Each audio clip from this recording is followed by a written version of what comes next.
tends to q. This is called as null. Also in mathematics we use this is as a power. So here we have seen q is nothing but the state. Also this is also q nothing but the state. The second one,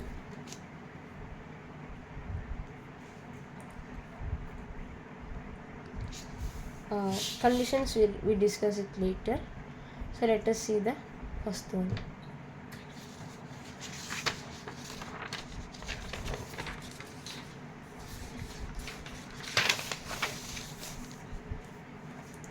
So the first one is where we have seen that delta q comma null comma small q.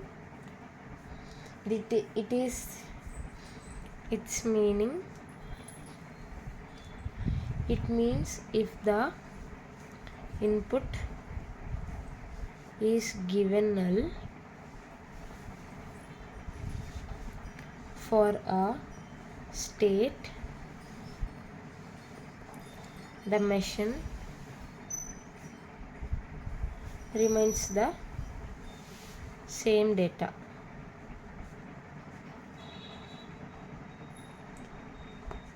So it means if the input is a given null for a state, the machine remains the same state.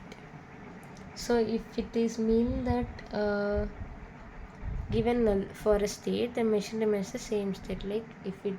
Like there is a transpose of nothing, there is nothing in between the states, then it's gonna remains the same state. So let us see the second property. For all string x and the input symbol a belongs to epsilon. Here first one is delta tends to q comma xa, where delta belongs to delta of q comma x comma e. The second one will be delta of q comma a of x tends to delta of delta q comma a x. Again, these are the two conditions for the transition state. Now let us have the acceptance of strings by the finite automata.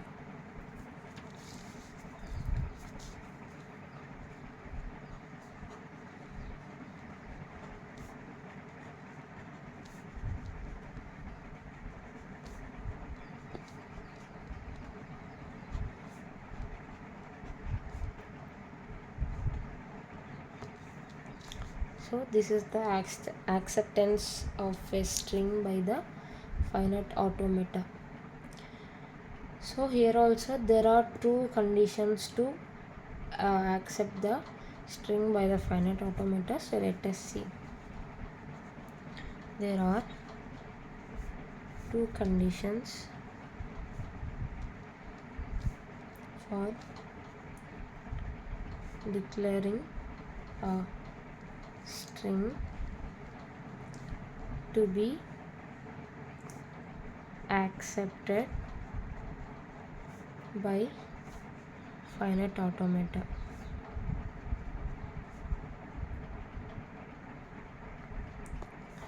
So there are, first one, the string must be totally transversed. Second one, the machine must come to a final state.